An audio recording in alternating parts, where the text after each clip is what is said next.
3대 투자가로 불리는 짐 로저스는 이전에 한국의 방송과 언론에서도 아베의 정책을 비판해 왔었는데요. 최근 주간 아사히에서 주최한 전 경제산업성 관료 코가 시게아키와의 인터뷰 대담에서는 더 적나라하게 일본에 대한 비판을 이어갔으며 관련해서 한국과 한반도에 대한 전망과 한중일의 상황을 설명했습니다. 코가 시게아키가 아베 정권의 여러 정책을 비판해온 짐 로저스에게 아베의 정책 중 가장 문제가 되는 것이 무엇이냐고 묻자 로저스는 가장 큰 문제는 아베 그 자체라고 이야기하는데요. 일본은 사랑스럽고 좋은 나라이지만 안타까운 것은 매년 인구가 줄어들고 있고 부채는 점점 늘어가고 있으며 지폐를 찍어내어 경제를 유지하고자 하는 것이 문제인데 덕분에 주가가 올랐지만 그 혜택이 국민에게 간 것이 아니기에 문제라고 지적하면서 자신은 일본 주식 보유분을 모두 처분하였다고 이야기합니다. 또한 10월부터 일본의 소비세가 8%에서 10%로 인상되는 것에 대해서도 증세가 경제에 긍정적인 영향을 주었던 사례는 과거 어디에도 없다며 오히려 감세를 통해 큰 정부보다 작은 정부를 만드는 쪽이 좋고 지금 시대에 부채를 늘리는 것은 넌센스이며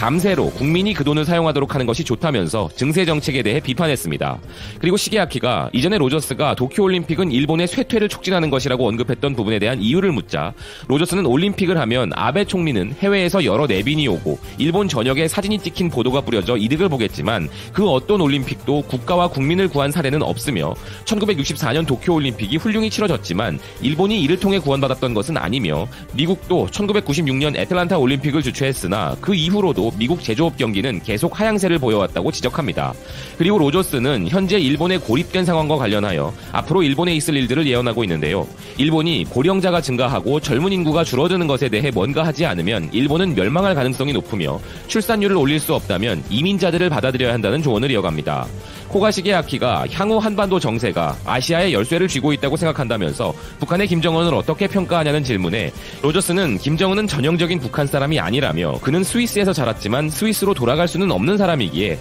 북한을 스위스로 만들고 싶어 한다며 그 예로 국제 스키 리조트를 건설한 것도 그렇고 등소평이 중국을 바꾼 것처럼 북한을 바꾸고 싶어 하는 사람이지만 이런 부분은 일본에도 미국에도 보도되지 않으며 지금 북한에 대한 일본의 보도를 보면 북한은 선진국에 의한 경제 제재가 이어져 사람들은 곤궁한 상태라고 이야기하며 북한에는 미래가 없다라는 식의 내용뿐이고 세계적으로도 이렇게 선동되고 있으며 특히 미국의 선동이 심하다면서 미국과 일본의 이런 선동은 실제로 북한을 지켜봐온 자신에게는 신빙성이 없다고 이야기합니다. 코가 시게아키는 이어서 미국 기업들도 북한에서의 사업 기회를 노리고 있는가 하는 질문을 이어가는데요. 이에 대해 로저스는 그 대답은 트럼프에게 물어보길 바라지만 트럼프는 아무것도 모른다고 이야기하며 트럼프는 그저 역사에 이름을 남기고 싶어하는 것뿐이고 한국과 북한의 통일은 멀지 않은 미래에 일어날 것이라고 생각한다면서 한국도 미국도 중국, 러시아도 모두 다 남북 통일을 원하고 있다고 이야기합니다. 하지만 일본은 남북 통일을 매우 반대하는 성향을 보인다며 한반도가 통일되면 경제적으로 위협받기 때문일지도 모르겠다고 이야기합니다. 이어 코가 시게아키가 만약 남북이 완전한 통일까지 가지 않아도 국가연합과 같은 조치를 하게 되면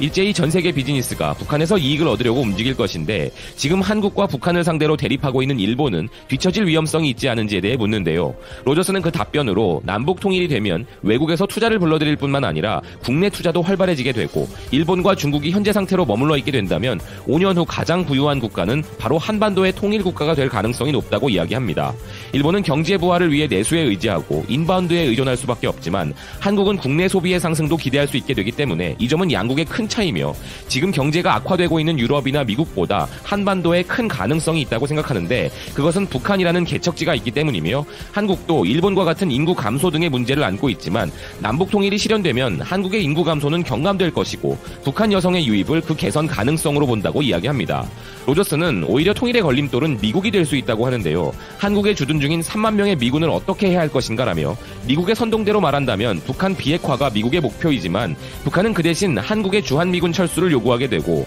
미국이 한국에서 미군을 철수하고 싶지 않다고 생각한다면 남북 통일은 시간이 걸리는 문제가 될 것이라는 것입니다. 마지막으로 일본은 중국이나 한국, 북한 혹은 동남아시아 등의 잠재력을 가진 나라들과 어떻게 관계를 구축하면 좋을까라는 질문에 로저스는 중국, 일본, 한국이 EU와 같은 아시아 공동체 형태로 하나가 되어 캐피털리즘 중심이 되도록 만들면 된다면서 이럴 경우 힘이 있기 때문에 아시아의 시대를 계속 열어나갈 수 있다고 견해를 밝히고 있습니다. 이상 세계적인 투자가와 일본의 경제 전문가이자 경제산업성 관료 출신의 대담이었는데요. 다소 급진적이고 파격적인 답변들이 있기도 했지만 한일 관계와 한반도 정세에 대한 제3자의 견해에서 이해가 되는 부분과 참고가 되는 부분들도 있으셨을 것이라 생각합니다.